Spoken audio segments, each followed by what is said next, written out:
Elle a choisi un homme plutôt que sa propre fille, et elle a même chassé sa fille de la maison. Les amis, vous n'allez pas y croire. Découvrons ensemble comment cela s'est passé.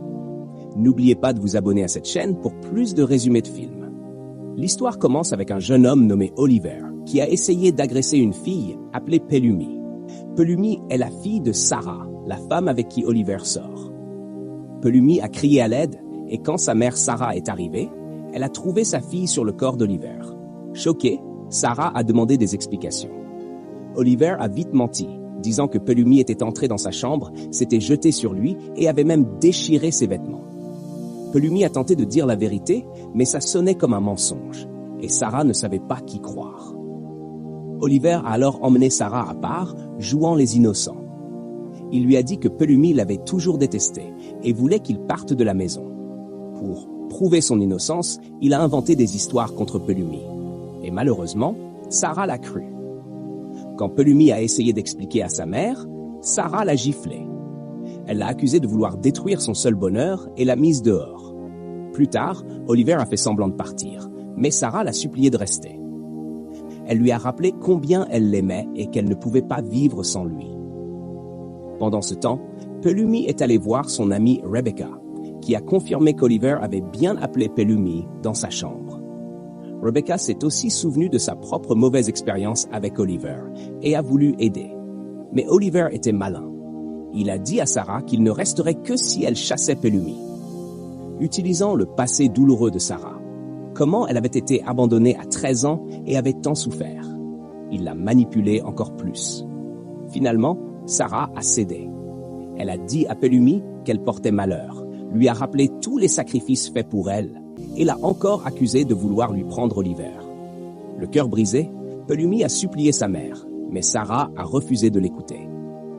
Pelumi est sortie, en larmes, se demandant pourquoi une mère pouvait choisir un homme plutôt que sa propre fille. Rebecca s'est alors rappelé qu'Oliver avait aussi profité de sa sœur et l'avait même menacée. Elle est donc allée voir Pelumi, lui a donné son adresse et l'a encouragé à venir chez elle le temps de régler la situation. Le lendemain matin, Oliver a quitté la maison de Sarah pour voir une autre femme appelée Brianna, sa vraie petite amie. Brianna était furieuse parce qu'il l'ignorait et elle lui a révélé qu'elle était enceinte. Sa tante l'avait déjà chassée, mais Oliver lui a dit de garder le bébé et de le suivre. Pendant ce temps, Pelumi est allée chez Rebecca, où la sœur de celle-ci l'a accueillie. Elles ont écouté son histoire, l'ont consolé et ont traité Oliver de mauvais homme. De retour chez Sarah, Oliver est revenu avec Brianna.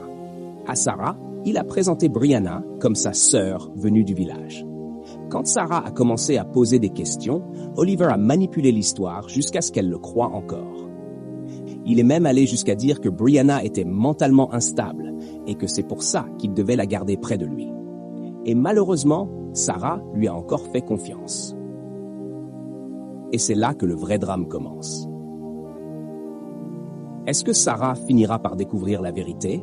Est-ce que Pelumi réussira à prouver son innocence? Restez connectés pour la suite. Dans la chambre, Brianna gifla Oliver parce qu'elle s'était sentie insultée. Elle était choquée de découvrir que tout ce temps, Oliver avait une sugar mommy qu'il satisfaisait et qu'en plus, il venait encore la toucher elle. Oliver se mit en colère et la prévint de ne plus jamais refaire ça. Il lui rappela tout ce qu'il avait fait pour qu'elle profite de la vie. Brianna s'excusa et finalement, ils partagèrent un moment ensemble. Pendant ce temps, Rebecca réconfortait Pelumi à la maison. Elle l'encouragea à rester calme, à vivre avec elle pour le moment et à espérer qu'un jour sa mère revienne à la raison. Mais les amis, dites-moi, est-ce normal pour une mère d'abandonner sa fille unique à cause d'un homme? Et si vous étiez à la place de Pelumi, que feriez-vous? Restons attentifs et voyons la suite. Plus tard dans la journée, Oliver se préparait à aller voir une autre femme, mais Brianna l'arrêta. Elle l'accusa d'avoir une liaison. Elle s'accrocha même à ses vêtements de colère. Juste à ce moment-là, Sarah entra et vit Brianna tenant la chemise d'Oliver. Elle demanda ce qui se passait. Oliver eut peur, pensant que Brianna allait tout révéler. Mais à sa grande surprise, Brianna mentit. Elle dit à Sarah qu'elle était seulement fâchée parce qu'Oliver ne lui avait rien donné à manger depuis son arrivée. Brianna ajouta même qu'elle voulait bientôt repartir. Oliver demanda alors un peu d'argent à Sarah pour lui donner comme frais de transport. Sarah promit de lui en donner, et l'affaire fut close, du moins pour le moment.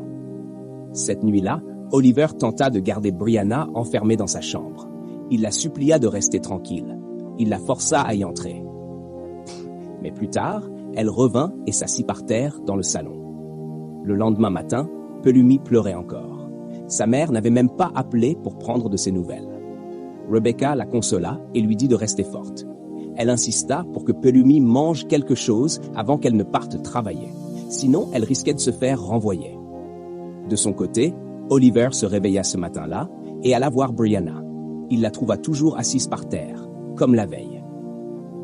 Il la ramena dans la chambre et essaya de lui expliquer que tout ce qu'il faisait, c'était pour les affaires, afin de les avantager tous les deux. Brianna n'était pas convaincue. Elle lui dit d'aller se laver avant de la toucher. Plus tard dans la journée, Evelyn continua à consoler Pelumi.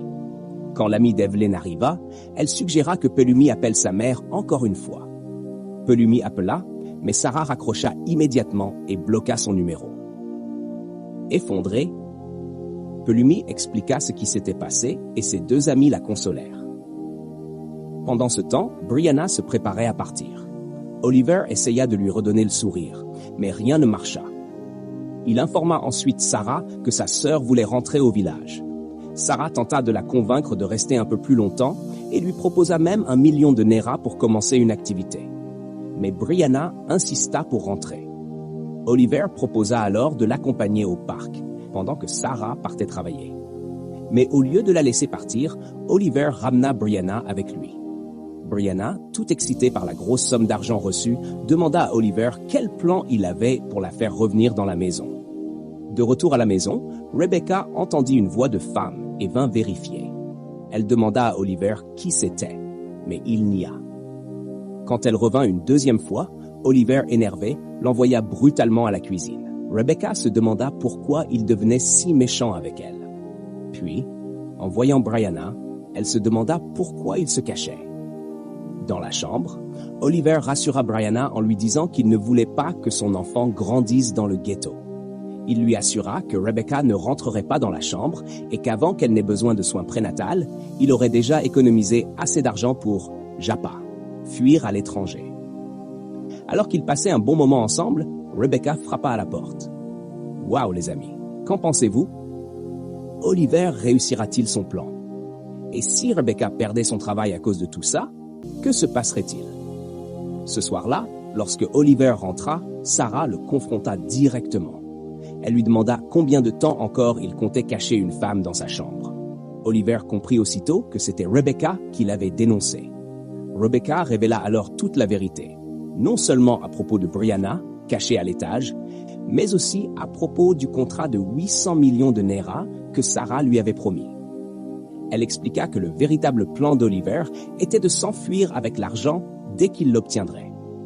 Sarah fut choquée, car seuls elle et Oliver connaissaient ce secret. Rebecca insista encore, demandant à Sarah de réfléchir. Pour qui Oliver ramenait-il toujours de la nourriture, puisque Sarah ne mangeait que des repas préparés sur place? À ces mots, Sarah explosa de colère, gifla Oliver et lui ordonna d'ouvrir sa chambre. Quand il déverrouilla enfin la porte, Brianna, pensant que c'était Oliver, sortit en courant et sauta sur Sarah. Cette dernière resta figée de stupeur. La vérité éclata au grand jour. Rebecca révéla qu'Oliver et Brianna entretenaient une relation depuis longtemps et que Brianna était même enceinte de lui. Folle de rage, Sarah voulut frapper Oliver, mais il paniqua et tenta de se justifier. Le cœur brisé, Sarah le gifla de nouveau et le chassa de sa maison. Après son départ furieux, Oliver et Rebecca échangèrent des paroles violentes. Pendant ce temps, Rebecca s'en prit physiquement à Brianna et la frappa avec colère. En larmes, Brianna demanda à Oliver quel était son plan, ou s'il avait au moins économisé de l'argent pour eux. Mais Oliver avoua qu'il n'avait plus rien. Il alla même jusqu'à souhaiter qu'elle perde l'enfant, car selon lui, sa vie était déjà détruite. Puis, il s'en alla. Plus tard, Rebecca s'assit avec Sarah et lui raconta tout ce qui s'était passé, y compris comment sa jeune sœur Evelyn avait été abusée. Elle supplia Sarah de pardonner à sa propre fille Pelumi et de la laisser revenir à la maison. Mais Sarah avoua qu'à chaque fois qu'elle pensait à sa fille, cela ravivait en elle des souvenirs douloureux. En larmes, elle reconnut qu'elle avait échoué en tant que mère. Et vous, qu'en pensez-vous? Sarah doit-elle mettre de côté son amertume et pardonner à sa fille? Ou sa douleur la rendra-t-elle aveugle à jamais? Restons connectés pour découvrir la suite. Rebecca comprit la douleur de Sarah et l'encouragea, en lui rappelant que n'importe qui aurait pu être à sa place, mais qu'un enfant ne devrait jamais être la source de souffrance. Elle rassura sa patronne en lui disant que sa fille était en sécurité. Alors Sarah demanda où se trouvait Pelumi. Rebecca la conduisit auprès de sa fille. Mais au début, Pelumi n'était pas contente de voir sa mère. Elle laissa éclater sa douleur, expliquant à quel point elle avait été blessée, comment sa mère avait choisi un homme plutôt qu'elle, et comment elle ne s'était jamais sentie aimée ni appréciée malgré tous ses efforts pour la rendre fière. Sarah fondit en larmes et s'excusa. Rebecca prit aussi la parole au nom de sa patronne, cherchant à réconcilier mère et fille. Après une longue discussion pleine d'émotions, Pelumi finit par pardonner à sa mère. Elles s'enlacèrent et renouèrent leur lien. Sarah promit alors de sortir Rebecca de la petite maison où elle vivait pour l'installer dans un appartement bien meublé. Toutes ensemble, elles profitèrent enfin d'un vrai moment de bonheur retrouvé. Alors les amis, si vous avez aimé ce résumé de film, n'oubliez pas de vous abonner à la chaîne pour ne rien rater de nos prochaines histoires.